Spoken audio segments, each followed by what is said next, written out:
Here's something that I know. Being a subject matter expert does not make you a successful business leader. It requires more of you, and one of the things it requires is that you become really quick at identifying your ideal client. Hi, this is hbpasley. Thank you so much for dropping in. We do one thing on this channel. We learn to attract and retain the best people in the world. How do we do it? Ideal client experience. Thank you so much for subscribing, ringing that bell, and giving us a thumbs up. Okay, so if running a small business has become way more about dealing with people than you ever thought it would, join the club. This is what happens, especially if you're an advisory professional, you're a service professional, you're someone like me. We broker wisdom, we trade in strategy, we don't just sell things. This is so important. As you come along, you realize that your team grows, you've got people that you have to lead, and now all of a sudden things changed. Just being an expert isn't taking you where you want to be.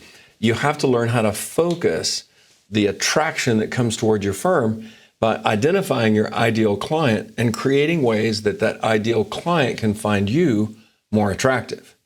Now, I often call this inventing gravity, but it's more like the tractor beam on the Starship Enterprise. That's right, I went nerdy. You know, gravity is this thing that heavenly bodies have that attracts from all directions. It's why we're sticking to the earth and why I'm standing here now. It's why the moon's running around the earth, right? But in the Star Trek Enterprise, they were able to put this gravity thing together and focus it in a singular direction, so they only drew in the object that they wanted.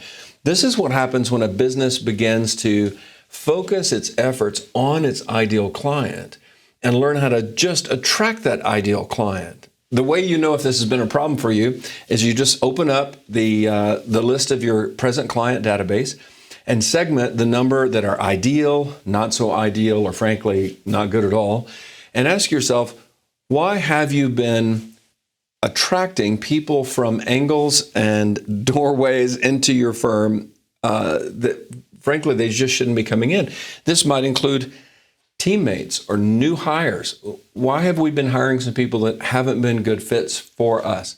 This is part of the technology that I would love to open up in the future on subsequent videos so that we can talk about exactly how to focus your gravity, how you identify your ideal client, and how you begin to increase that percentage of ideal clients that you have coming into your firm. But let's take two practical questions and apply it to this conversation so that we can make more progress. And this has to do simply with clarity. If you feel like the tractor beam of your business is still a little diffused and you're attracting a few too many and you really want it to be focused, have you been clear about what you want? And I'm referring to who more than what.